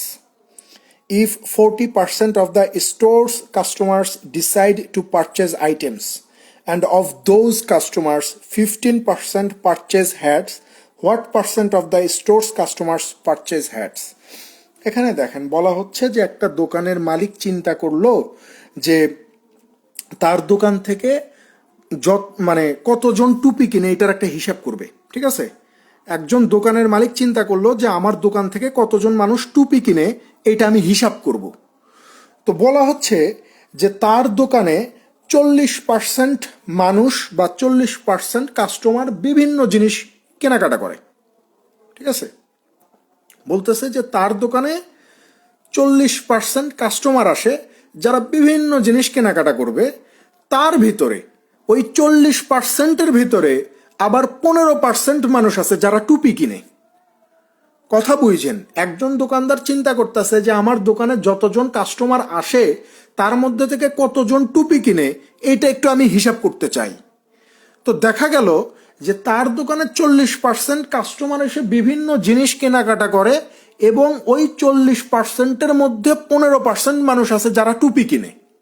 ঠিক আছে, তো জিজ্ঞাসা করছে যে what percent of the stores customers purchase hats, অর্থাৎ তার দোকানে যে কাস্টমারগুলো আসে, তো দোকানদার তো বলেই দিচ্ছে যে দোকানে কাস্টমার আসে কত, 40 জন। এই 40 জনের ভিতরে 15% মানুষ আছে যারা কি কিনে, টুপি কিনে। তাহলে দোকানে যারা আসলো, অর্থাৎ যে কাস্টমার আসলো, অর্থাৎ 40 জন কাস্টমার আসলো, তার ভিতরে যদি 15% মানুষ টুপি কিনে, তাহলে টুপি কিনলো কতজন?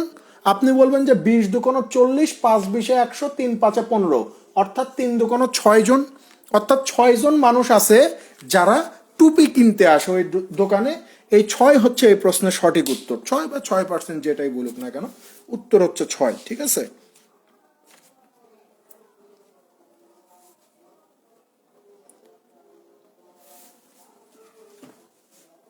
এরপরে চলে যান 146 পরেরটাতে।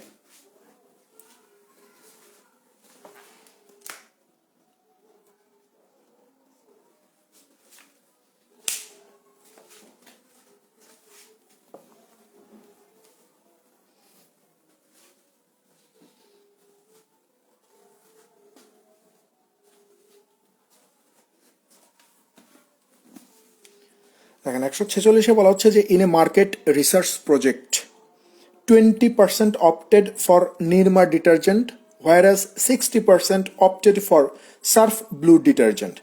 The remaining individuals were not certain if the difference between those who opted for Surf Blue and those who were uncertain was 720. How many respondents were covered in the survey? বলা হচ্ছে যে একটা মার্কেট রিসার্চ করে দেখা গেল যে 20% মানুষ আছে যারা নির্মা ডিটারজেন্ট ইউজ করে, আর 60% মানুষ আছে যারা সার্ফ ব্লু ডিটারজেন্ট ইউজ করে, আর বাদ বাকি যারা আছে তারা বিভিন্ন সময় বিভিন্ন, মানে যখন যেটা পায় সেটা ব্যবহার করে।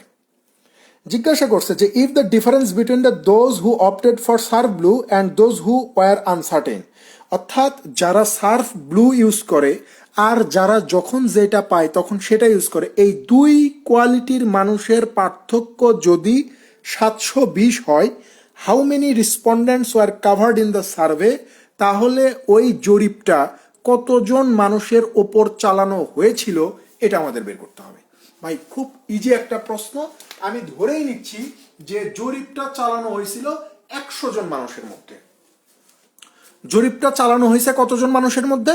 100 জন মানুষের মধ্যে। ঠিক আছে, এখন প্রশ্ন বলতেছে যে নির্মা ইউজ করে কত? 20%। তাহলে নির্মা ইউজ করে কত? এই যে 20%। আর সার্ফ ব্লু ইউজ করে কত? এই যে এরা বলে দিছে যে 60% মানুষ সার্ফ ব্লু ইউজ করে, তাহলে 60% হচ্ছে সার্ফ ব্লু ইউজ করে। তাহলে দেখেন এই দুইটা মিলে টোটাল কত? 80 জন মানুষ। তাহলে আমার টোটাল মানুষ হচ্ছে 100 জন। 100 জনের মধ্যে 80 জন মানুষ এই দুইটা প্রোডাক্ট ইউজ করে, আর বাদ বাকি যে 20 জন মানুষ আছে, এই 20 জনের কোনো নির্দিষ্ট কোনো ইয়ে নাই, যখন যেটা পায় তখন সেটা ইউজ করে। ঠিক আছে, এখন প্রশ্নে আপনাকে বলা হচ্ছে যে ভাই যারা সার্ফ ব্লু ইউজ করে অর্থাৎ এই 60 জন, আর যারা এই দুইটা ছাড়া বাকিগুলা ইউজ করে অর্থাৎ এই যে 20 জন, এই দুইটার পার্থক্য যদি 720 হয়, তাহলে টোটাল মানুষের সংখ্যা কত? তাহলে আমরা দেখতে পাচ্ছি যে সার্ফ ব্লু আর অন্যান্য প্রোডাক্ট ইউজ করে, এই 60 আর 20-এর পার্থক্য কত? 40 না? 40। তাহলে এই 40 সমান সমানই কত? প্রশ্নের 720। আমাদেরকে জিজ্ঞাসা করছে যে টোটাল কত, তো টোটাল তো হচ্ছে আমার 100। তাহলে এই 100 সমান সমান কত হবে? 0 0 কেটে দেন, 4 18 72, 18 আর 100 গুণ করলে এই যে 1800 হয়ে যায়। অর্থাৎ টোটাল 1800 জন মানুষের উপরে আসলে জরিপটা চালানো হয়।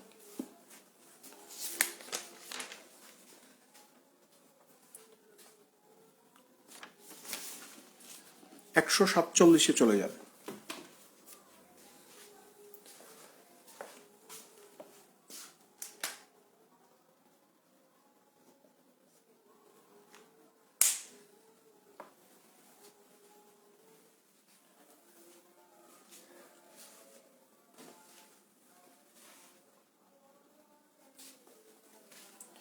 দেখেন 147-এ কি বলা হচ্ছে যে in an examination it is required to get 36% of the aggregate marks to pass. বলা হচ্ছে যে একটা পরীক্ষায় পাস করতে গেলে 36% নাম্বার পাইতে হবে। A student gets 198 marks and is declared failed by 36 marks. একটা স্টুডেন্ট 198 নম্বর পায় আর 36 নম্বরের জন্য ফেল করে। What is the maximum aggregate marks a student can get? এখানে এই যে কনফিউজড হওয়া যাবে না। এখানে যখনই আপনাকে বলবে যে ম্যাক্সিমাম মার্কস, ম্যাক্সিমাম অ্যাগ্রিগেট, আপনি বুঝবেন যে ম্যাক্সিমাম মানে হচ্ছে 100। ঠিক আছে, পার্সেন্টেজে 100-র উপরে আর কোনো কিছু নাই। তো যতই ওরা ম্যাক্সিমাম বলুক, আপনি বুঝবেন যে এখানে 100-র মান বের করতে বলতেছে। ঠিক আছে, বলা হচ্ছে যে একটা পরীক্ষায় একজন শিক্ষার্থী যদি 36% নম্বর পায় তাহলে সে পাশ করবে, এবং শিক্ষার্থী 198 নম্বর পায় আর 36 নম্বরের জন্য ফেল করে। তো আমরা কখন এই কথা বলি যে 198 পাইছে, 36-এর জন্য ফেল করছে, তার মানে কি 198 এর পরে যদি আরো 36 নাম্বার সে পাইতো তাহলে সে পরীক্ষায় পাশ করে ফেলতো। তাহলে 198 এর সাথে 36 যোগ দিলে কত হয়? 190, 30, 220, 220, 28, 6 কত? 234। অর্থাৎ যদি সে 234 নাম্বার পায় তাহলে তার পাশ হতো। তাহলে পাশ মার্ক কত? প্রশ্নে তো বলেই দিছে যে 36%। তার মানে এই 36%-এর ভ্যালু কত? 234। আমাকে জিজ্ঞাসা করছে যে ম্যাক্সিমাম অ্যাগ্রিগেট কত, ম্যাক্সিমাম মার্কস কত। তো পার্সেন্টেজে ম্যাক্সিমাম মানে হচ্ছে 100%।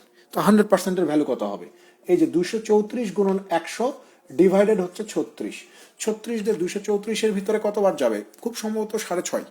ঠিক আছে, 234-কে যদি আমরা 36 দিয়ে ভাগ করি, হ্যাঁ 6.5 বারই যাবে, 6.5 বার যাবে। 6.5-এর সাথে এই 100 গুণ করলে এই যে 650 চলে আসে, যেটা হচ্ছে ম্যাক্সিমাম অ্যাগ্রিগেট বা ম্যাক্সিমাম মার্কস।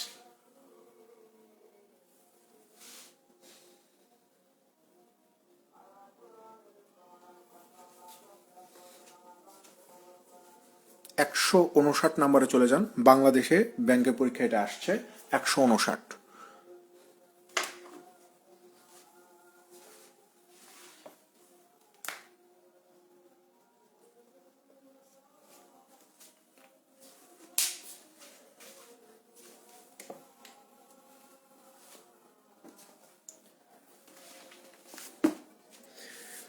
দেখেন 159-এ বলা হচ্ছে যে in an election 30% of the voters voted for candidate A, whereas 60% of the remaining voted for candidate B. The remaining voters did not vote. If the difference between those who voted for candidate A and those who did not vote was 1200, how many individuals were eligible for casting vote in that election? বলতেছে যে একটা নির্বাচনে 30% মানুষ এ কে vote দেয়, আর অবশিষ্ট মানুষদের 60% মানুষ B কে vote দেয়, আর বাদ বাকি মানুষজন কোনো ভোট দেয় না। তো এখানে বলতেছে যে যারা এ কে ভোট দেয় আর যারা ভোট দেয় না, এই দুই গ্রুপের মানুষের পার্থক্য যদি 1200 জন হয়, তাহলে ওই নির্বাচনে ভোট দেওয়ার মতো যোগ্য মানুষ কতজন ছিল, অর্থাৎ মোট ভোটার কতজন ছিল, এটা বের করতে হবে। টোটাল ভোটারের সংখ্যা কত, এটা বের করা লাগবে। তা আমি ধরেই নিচ্ছি যে ভাই টোটাল ভোটার হচ্ছে আমার 100 জন। 100, তাহলে এ ক্যান্ডিডেটকে ভোট দেয় কত? বলতেছে যে 30% মানুষ এ ক্যান্ডিডেটকে ভোট দিবে, মানে 130% মানে হচ্ছে 30। বি কে ভোট দিবে কত? বলতেছে যে অবশিষ্ট ভোটারের 60% মানুষ বি কে ভোট দেবে। তাহলে টোটাল ভোট ছিল কত? 100। এই 100-র ভিতরে 30 জন এ কে ভোট দেয়, তাহলে ভোট বাকি থাকে কয়টা? 100 থেকে 30 বাদ দিলে 70 ভোট বাকি থাকে। এই 70 ভোটের 60% ভোট পাবে কে? বি পাবে। তো 70-এর 60% কত? এই যে 42। তার মানে 42টা ভোট কে পাবে? বি পাবে। এখন বলতেছে যে ভোট দেয়নি, ভোট দেয়নি এমন মানুষের সংখ্যা তাহলে কত হবে? তাহলে দেখেন টোটাল ভোটার হচ্ছে 100 জন, 100-র ভিতরে ভোট দিছে 30 প্লাস এই যে 42, তাহলে 42, 30, 72 জন ভোট দিছে। 100 জনে 72 জন যদি ভোট দেয়, বাদ বাকি থাকে কতজন? 28 জন। এরা ভোটই দেয়, এরা ভোটই দেয়নি। এখন প্রশ্নে বলতেছে যে যারা এ কে ভোট দেয় আর যারা ভোট দেয় না, এই দুই শ্রেণীর মানুষের পার্থক্য হচ্ছে 1200 জন। তাহলে দেখেন এ কে ভোট দেয় 30 জন আর ভোটই দেয় না এমন মানুষের সংখ্যা হচ্ছে 28 জন। তাহলে এই দুই শ্রেণীর মানুষের পার্থক্য কত? আপনি বলবেন যে 2। তাহলে আমাদের এখানে যেটা 2 প্রশ্নে সেটাই কত? 1200। জিজ্ঞাসা করছে মোট ভোটার কত, মানে হচ্ছে এই 100 কত। তাহলে 2 এই 1200-র ভিতরে যাবে হচ্ছে 600 বার। এই যে 600 আর 100-র 2 শূন্য, অর্থাৎ 60,000। 60,000 মানুষ হচ্ছে টোটাল ভোটার।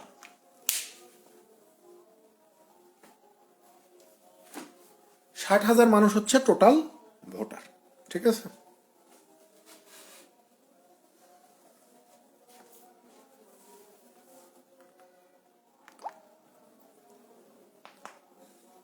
এই হচ্ছে আমাদের পার্সেন্টেজের প্রথম ক্লাসের 20টা ম্যাথ। আমরা পার্সেন্টেজের উপর আরো 2টা ক্লাসে 40টার মতো ম্যাথ সমাধান করব। ঠিক আছে,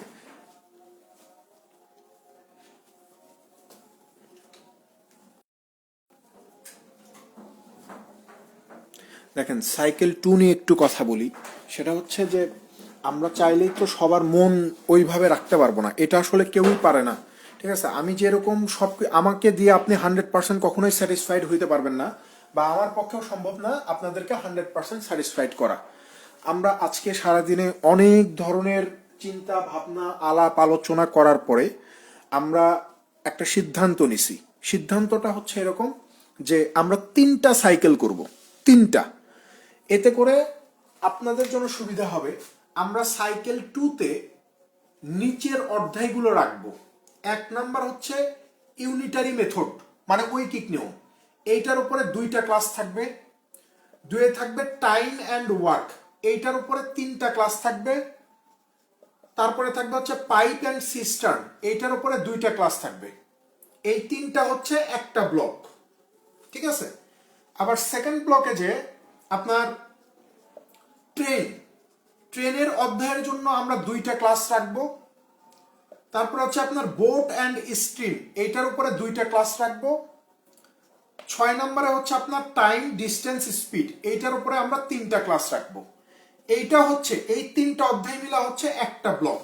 মানে ব্লক আমি এই জন্য বলতেছি, ম্যাথের একটা কনসিস্টেন্সি আছে।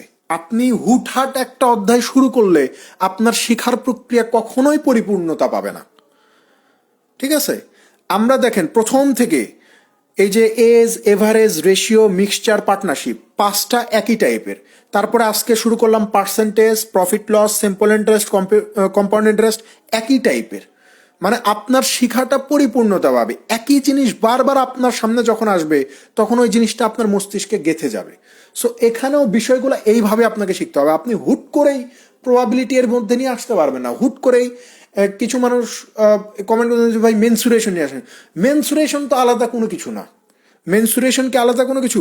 আপনি কোণের সম্বন্ধে আপনার ধারণা আছে, আয়তক্ষেত্র সম্বন্ধে ধারণা আছে, বর্গক্ষেত্র সম্বন্ধে ধারণা আছে, বৃত্ত সম্পর্কে ধারণা আছে, ত্রিভুজ সম্পর্কে ধারণা আছে। আপনার যদি এই 5টা জিনিস সম্পর্কে ধারণা থাকে, জ্যামিতির কি আর কিছু বাকি থাকে? সো এই 5টা জিনিস যদি আপনার ক্লিয়ার হয় তাইলে তো মেনসুরেশন হয়ে যায়, তাই না? সো ওইটা তো পরে, জ্যামিতির বিষয়গুলো আমরা পরে শিখবো, ওইটা পরে শিখবো। ওইটা আমি একটু আলাদাভাবে শেখানোর চেষ্টা করব, কারণ জ্যামিতিতে আপনাদের দুর্বলতাটা কি সেটা তো আমরা জানি, যে জ্যামিতিতে আপনি কোথায় দুর্বল, কেন দুর্বল, ওইটা আমরা করব। এখন কথা হচ্ছে যে এইটা তিক্ত হলেও সত্যি যে আপনারা টাকা যাতে কম লাগে এইটার মানে এই চিন্তা করতেছেন যে আমার টাকা কোনটাতে কম লাগবে, এই চিন্তা কইরেন না, এই চিন্তা কইরেন না। আমি শুধু এতটুকুই বলবো যে টাকা যাই লাগুক আপনি বেস্ট জিনিসটা পাবেন। ঠিক আছে, এইটার সাথে আমরা আরেকটা ব্লক এখানে অ্যাড করে দিব আপনাদের সুবিধার্থে। আমাদের প্ল্যানিং ছিল জাস্ট এই 2টাতে আমরা রাখবো। ঠিক আছে, কিন্তু আপনাদের একটু আমরা করব, যেমন নাম্বার সিস্টেম, এখান থেকে আমরা 2টা ক্লাস দিব। আগারওয়ালে আরেকটা অধ্যায় সৃষ্টি করছে প্রবলেমস অন নাম্বারস, এইটার উপর আমরা 2টা ক্লাস দিব। আর আরেকটা হচ্ছে আপনার এই সিএফ, মানে হচ্ছে লসাগু আর হচ্ছে গসাগু, এইটার উপর আমরা 2টা ক্লাস দিব। ঠিক আছে, মোটামুটি এই 3টা ব্লকে আমরা আপনার এই 9টা অধ্যায় পড়াবো। 9টা অধ্যায় 2, 5, 7, 9, 11, 14, 14, 6, 20, 20টা ক্লাস থাকবে। 20টা ক্লাস থাকবে। ঠিক আছে, 20টা ক্লাস থাকবে। এই 20টা ক্লাসের জন্য কোর্স ফি আমি নির্ধারণ করব মাত্র 200 টাকা। এবং আপনারা এতদিনে একটু হলেও বুঝতে পারছেন যে এখানে এই 200 টাকা কোনো টাকাই না। আপনি কাচ্চি খাইতে বসলে আপনার 1 প্লেট কাচ্চির বিলি আসে 380 টাকা, 390 টাকা। ঠিক আছে, আপনি বাইরে গেলে আপনার 200 টাকা কখন খরচ হয়ে যায় আপনি কিছুই বলতে পারেন না। আর এখানে আপনি 20টা কোয়ালিটিফুল ক্লাস পাবেন মাত্র 200 টাকায়, যেটা আপনি অন্য কোথাও পাবেন না। এত কম টাকায় আপনি পাবেন না। ঠিক আছে, টাকার দিকে তাকায়েন না, টাকার দিকে তাকাইলে হবে না। আপনি যদি টাকার দিকে তাকান, ধরেন যে আপনার যদি কোনো অসুস্থতা হয়, আপনি যখন অসুস্থ হয়ে যান আপনি ডাক্তারের কাছে যান না? এখন একটা ডাক্তারের মিনিমাম ফি হচ্ছে 800 টাকা। মিনিমাম ফি হচ্ছে 800 টাকা, যে আপনি জাস্ট ডাক্তারকে বলবেন যে ভাই আমার এই সমস্যা, আমি কি করব এটা একটু তুমি আমাকে বলো। এইটার জন্য ডাক্তার আপনাকে সময় দিবে 3, 4, 5 মিনিট, এর বেশি না। ধরলাম যে সর্বোচ্চ 5 মিনিট সময় দিবে, এর বেশি আপনাকে কোনো ডাক্তার সময় দিবে না। 5 মিনিটে ডাক্তারকে আপনি 800 টাকা দিলেন আপনার শারীরিক অসুস্থতার জন্য, জাস্ট শোনার জন্য যে আমি কি করব তুমি সেটা বলো। আর এখানে আমি আপনার সমস্যা শুনতেছি, আপনার সমস্যা বুঝতেছি, আপনার সমস্যা দেখতেছি, সাথে সাথে আপনার সমস্যার সমাধান করে দিচ্ছি। সময় দিব আপনাকে প্রায় 30 ঘন্টা প্লাস। তার জন্য আপনি আমাকে টাকা দিচ্ছেন কত? মাত্র 200 টাকা। টাকার দিকে তাকায়েন না। এইটা হচ্ছে আপনার সারা জীবনের একটা বিষয়।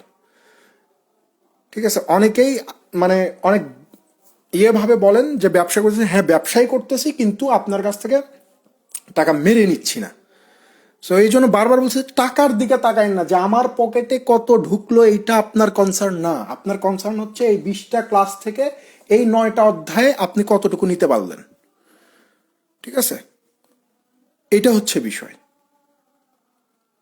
সো আমি আগে থেকেই বলে দিলাম যে এই কয়েকটা অধ্যায় করাবো, এরপরে আর কখনোই কেউ বলবেন না যে ভাই এটা করান, ওইটা করান, সেটা করান। এইটা হবে না। আপনাদের অনুরোধে আমরা সব কিছুই মানবো, আপনাদের মতামত নিব, তার উপর বেস করে আমাদেরকে একটা সিদ্ধান্ত নিতে হবে। সো এরকম 9টা অধ্যায় থাকবে, 20টা ক্লাস থাকবে, 200 টাকা থাকবে, এবং ক্লাসটা আমরা 4 দিন দিব। 4 দিন, সপ্তাহে 4 দিন দিব ক্লাস। এখন তো 3 দিন হচ্ছে, আমরা সপ্তাহে 4 দিন ক্লাস দেবো, এবং 4 দিন ফিক্সড টাইম থাকবে। ঠিক আছে, একদম ফিক্সড টাইম থাকবে, এবং ক্লাসটা 8টায় হবে, কারণ এখন দিন একটু একটু করে বড় হচ্ছে। আমরা যেহেতু মার্চে ক্লাস শুরু করব, তখন মোটামুটি দিন ভালো বড় হয়ে যাবে। তখন ঈশার নামাজ মনে করেন 7:30 বা 7:45 আমরা শেষ করে ক্লাসে জয়েন করতে পারবো। ঠিক আছে, সো 4 দিন ক্লাস থাকবে। সো 20টা ক্লাস শেষ করতে ধরেন 5 সপ্তাহ সময় লাগবে। ঠিক আছে, 5 সপ্তাহের মতো সময় লাগবে। এরপরে আমরা নতুন একটা সাইকেল নিয়ে আসবো, যেখানে আপনার জ্যামিতি থাকবে, প্রবাবিলিটি থাকবে, পারমুটেশন কম্বিনেশন থাকবে। আমি যদি জ্যামিতির এই যে 5টার কথা বললাম, যে কোণ, ত্রিভুজ, বৃত্ত, আয়তক্ষেত্র, বর্গক্ষেত্র, ঠিক আছে, এই 5টা থেকে তো বেশি প্রশ্ন আসে। আপনার 3 ডাইমেনশন থেকে তো প্রশ্ন খুব কম আসে, বা ঘনর যে বিষয়গুলো ওগুলো থেকে প্রশ্ন, ওইগুলোও দেখাবো। এই 5টা জিনিস যদি আমি আপনাকে একটু একটু বেসিক থেকে, বেসিক বলতে কি, যে ধরেন যে একটা সূত্র যে আসছে, এই সূত্রটা যদি একটু আলোচনা করি, বা সূত্রটা যদি একটু দেখাই, ধরেন যে আমি ধরলাম যে এই 5টার জন্য আমার 2টা ক্লাস লাগবে। আমি যদি 2টা ক্লাসে আপনাকে যদি একটু ভালোভাবে দেখায় দেই, বা আপনাকে যদি আমি একটু বলি যে ভাই এই জিনিস থেকে বারবার প্রশ্ন হচ্ছে, এই সূত্র থেকে বারবার প্রশ্ন হচ্ছে, আপনার বিষয়টা মাথায় সেট হয়ে যাবে। তাহলে এখানে 2টা ক্লাস আমার এক্সট্রা আপনি পাচ্ছেন। আবার প্রবাবিলিটি আমি ধাম করে যদি আপনাকে আগারওয়ালের প্রবাবিলিটি করাইতে ধরি, বা পারমুটেশন কম্বিনেশন করাইতে ধরি, ম্যাক্সিমাম স্টুডেন্টের মাথার মধ্যে চলে যাবে যারা ইন্টারমিডিয়েটে বা এসএসসিতে হায়ার ম্যাথে প্রবাবিলিটি পারমুটেশন কম্বিনেশন করে আসে নাই। যারা কমার্সের বা যারা আর্টসের, সায়েন্সের স্টুডেন্ট তো কম, যারা আর্টস বা কমার্স, এটা তো মাথার মধ্যে চলে যাবে, বুঝবেই না। তার মানে ওকে আমাকে 4টা ক্লাস ধরে প্রবাবিলিটি পারমুটেশন কম্বিনেশনের ফান্ডামেন্টাল জিনিসগুলো দেখাইতে হবে, যে প্রশ্নগুলো এইভাবে ক্রিয়েট হয়, এই জিনিস জানতে চায়, এই শব্দ থাকলে এইভাবে ভাবতে হবে, কারণ প্রবাবিলিটি পারমুটেশন কম্বিনেশনের শব্দের খেলা। ঠিক আছে, এই জিনিস থাকলে এইভাবে ভাবা লাগবে, এই জিনিস করা লাগবে, এটার জন্য আমার 4টা ক্লাস লাগবে। তো আমার 6টা ক্লাস তো আমি শুধু বেসিকেই দিয়ে দিব, বা ফান্ডামেন্টাল ক্লাসেই দিয়ে দিব, আর বাদ বাকি ওইদিকে ধরেন আমি আরো 10টা বা 12টা আমি ক্লাস দিয়ে দিলাম, তাইলে তো আপনার কাজ শেষ। তো ওইটাকে যদি আমি এখন এইটার ভিতর টেনে নিয়ে আসি, তাহলে কিন্তু হবে না। আমি মোটামুটি আপনাদের ভালোর জন্য করার চেষ্টা করতেছি, কিন্তু আপনারা যেটা করতেছেন সেটা আলটিমেটলি ওইটা নিয়ে আসলে হয় কোর্স ফি বেড়ে যাবে, বাট আপনাদের শেখাটা ওই রকমই হবে না। আবার আপনি একটা জিনিস চিন্তা করেন, এই কোর্সের কত নাম্বার ক্লাস চলতেছে এখন? আজকে 13 নাম্বার ক্লাস চলতেছে। উপস্থিত আছেন কয়জন? হিসাব করেন। 14 জন 15 জন ক্লাস করতেছেন।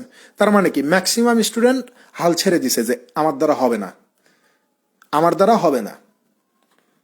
তো আমরা চাচ্ছিলাম যে স্টুডেন্ট যাতে এই কাজটা না করে, এর জন্য আমরা এই ভাগ ভাগ করে দিয়েছি, যে ভাগ ভাগ করে ক্লাস দিলে ক্লাস যখন কম থাকবে তখনও চিন্তা করবে যে ঠিক আছে ক্লাস কম, আমি প্রতিটা ক্লাস করব। বাট ক্লাসের সংখ্যা যখন বেশি হয়ে যায় না, তখন স্টুডেন্ট ক্লাস করতে চায় না, বিরক্ত লাগে।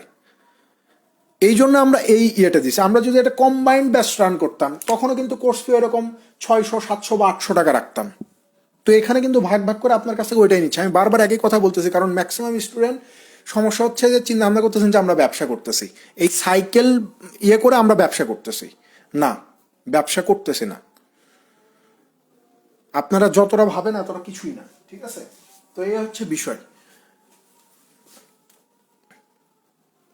তো দেখা হবে ইনশাল্লাহ আমাদের আজকে মঙ্গলবার গেল, বুধবার বৃহস্পতিবার আপনাদের সাথে আমার ক্লাস আছে, অর্থাৎ 1 তারিখে আপনাদের সাথে ক্লাস হবে, 1 ফেব্রুয়ারি, ঠিক আছে? তো ভালো থাকবেন সবাই, আল্লাহ হাফেজ।